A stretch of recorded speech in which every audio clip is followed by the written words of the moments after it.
Iran supreme leader Ayatollah Ali Khamenei நிபந்தனையின்றி சரணடைய வேண்டும் என அமெரிக்க அதிபர் டொனால்ட் ட்ரம்ப் எச்சரிக்கை. கமேனி எங்கு பதுங்கி இருக்கிறார் என்பது தங்களுக்கு தெரியும் என்றும் அவரை கொல்வது நோக்கமல்ல எனவும் ஆவேசம்.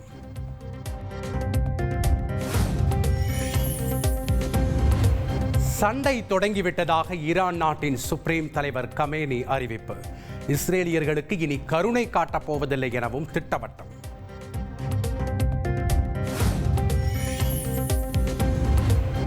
ஈராக் முன்னாள் அதிபர் சதாம் ஹுசைனுக்கு ஏற்பட்ட இறுதி முடிவுதான் ஈரான் தலைவர் கமேனிக்கும் ஏற்படும் என இஸ்ரேல் பகிரங்க எச்சரிக்கை. ஈரான் தலைநகர் டெஹ்ரானை விட்டு பொதுமக்கள் உடனடியாக வெளியேறவும் இஸ்ரேல் அறிவுறுத்தல்.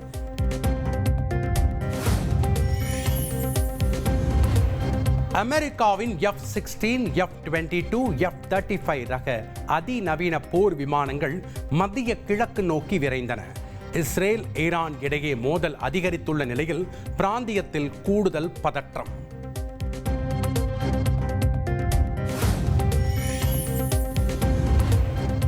ஈரான் கைகளில் அணுகுண்டு போவதை ஒருபோதும் அனுமதிக்க முடியாது என G7 மாநாட்டில் கலந்து கொண்ட தலைவர்கள் கூட்டறிக்கை.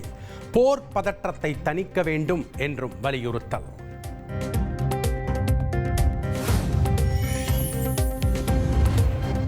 கனடாவில் நடைபெற்று வரும் G7 உச்சி மாநாட்டில் பிரதமர் மோடி பங்கேற்பு. பல்வேறு உலக நாடுகளின் தலைவர்களை சந்தித்து பேச்சு.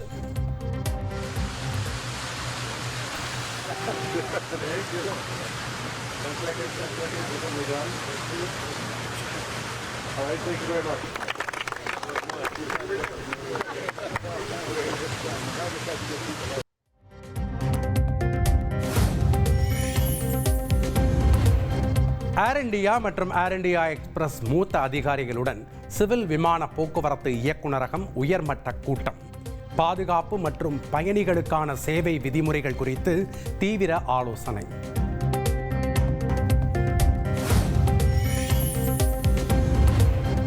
அகமதாபாத் ஏர் இண்டியா விமான விபத்தின் போது விமானம் மோதிய விடுதியில் இருந்து கீழே குதித்த மாணவர்கள். பால்கனி வழியாக மாணவர்கள் சிலர் குதித்து உயிர் தப்பிய புதிய வீடியோ. नहीं पड़ा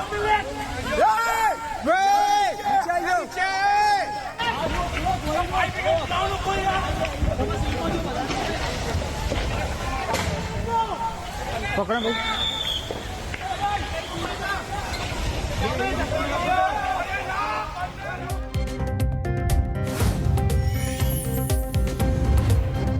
சிறுவன் கடத்தல் வழக்கில் ADGP ஜெயராமிடம் திருவாலங்காடு போலீசார் 20 மணி நேரம் விசாரணை முடிந்த பின் வீட்டிற்கு அனுப்பி வைப்பு.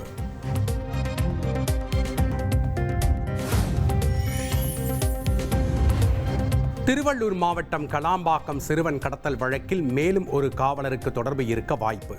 கடத்தல் சம்பவத்தின் போது ADGPயின் காரை ஓட்டியது அவருக்கு கார் ஓட்டும் 2 காவலர்களில் ஒருவர் என விசாரணையில் தகவல்.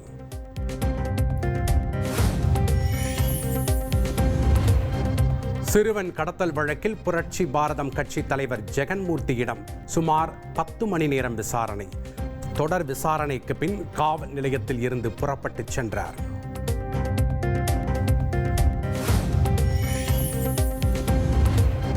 சென்னை உயர்நீதிமன்றத்தின் கைது உத்தரவை எதிர்த்து ADGP ஜெயராம் உச்சநீதிமன்றத்தில் மேல்முறையீடு. மனு மீது இன்று விசாரணை.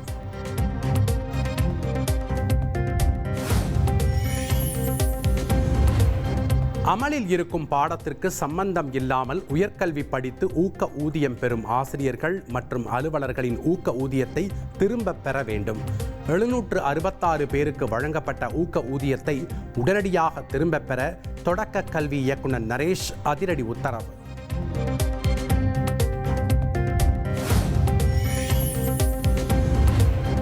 பெங்களூரா ரக மாம்பழங்களை விவசாயிகளிடமிருந்து நியாயமான விலைக்கு உடனடியாக கொள்முதல் செய்ய வேண்டும். மாம்பழம் பதப்படுத்தும் நிறுவனங்களுக்கு வேளாண் உற்பத்தி ஆணையர் மற்றும் அரசு செயலாளர் உத்தரவு.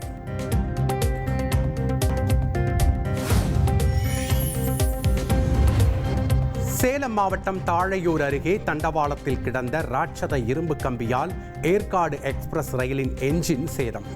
இரும்பு கம்பியை வைத்தது யார் என ரயில்வே போலீசார் தீவிர விசாரணை.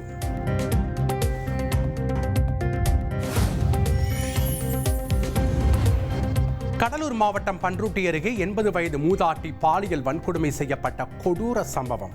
காடாம்புலியூரில் பதுங்கியிருந்த சுந்தரவேல் என்பவரை சுட்டுப்பிடித்த போலீசார்.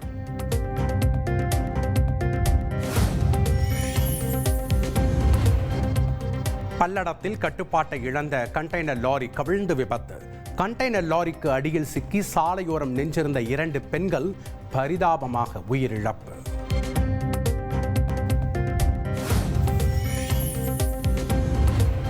திருவள்ளூர் மாவட்டம் தாமரைப்பாக்கம் அடுத்த தனியார் செங்கல் சூளையில் கொத்தடிமைகளாக வேலை செய்து வந்த ஒரு குழந்தை உள்பட 7 பேர் மீட்பு. சொந்த ஊருக்கு ரயில் மூலம் அனுப்பி வைக்க திட்டம்.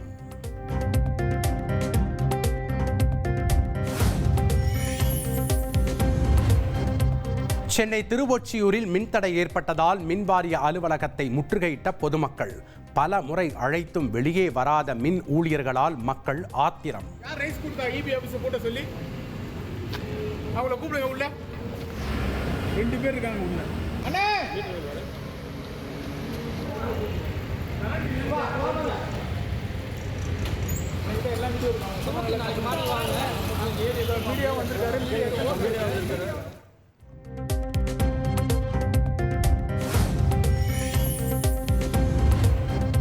திருப்பூர் மாவட்டம் பல்லடம் அருகே கடனை திரும்ப செலுத்தாத வீடு மற்றும் தறி குடோனிற்கு சீல் வைக்க வந்த வங்கி அதிகாரிகள்.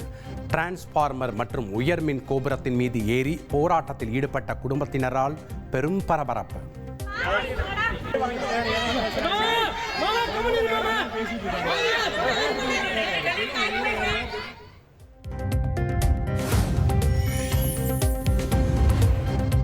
கேரளாவில் கனமழை கொட்டி தீர்க்கும் நிலையில் எர்ணாகுளம் அடுத்த செல்லானம் பகுதியில் பயங்கர கடல் சீற்றம். கடல் நீர் ஊருக்குள் பாய்ந்ததில் 500க்கும் மேற்பட்ட குடும்பத்தினர் கடுமையாக பாதிப்பு.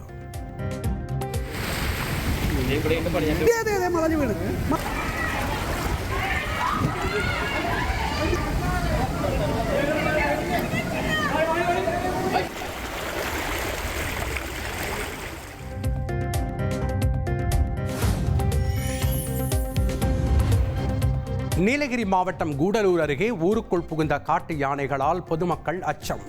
அதிநவீன தெர்மல் ட்ரோன் கேமராக்கள் மூலம் யானைகளுக்கு பிடிக்காத ஒலி எழுப்பி காட்டுக்குள் விரட்டிய வனத்துறை.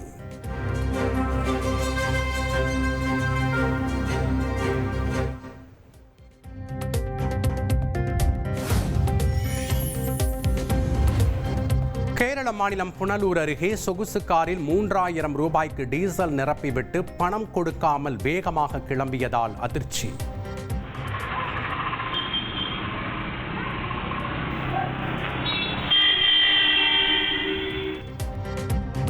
நெல்லையைச் சேர்ந்த 2 மடக்கி பிடித்து கைது செய்த போலீசார்.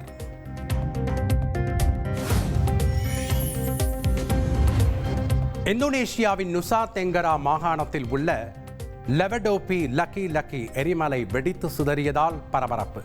7 கிலோமீட்டர் சுற்றளவில் வசிக்கும் மக்கள் பாதுகாப்பான இடங்களுக்கு செல்ல அறிவுறுத்தல்.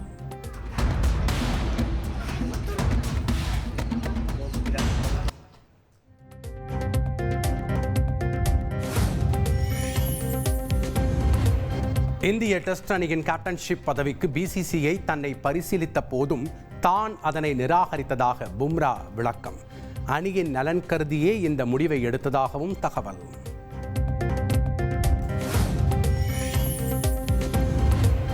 சேலத்தில் நடைபெற்ற TNPL தொடரின் லீக் போட்டியில் கோவையை 14 ரன்கள் வித்தியாசத்தில் வீழ்த்திய திருச்சி அணி. நடப்பு தொடரில் திருச்சி அணிக்கு முதல் வெற்றி.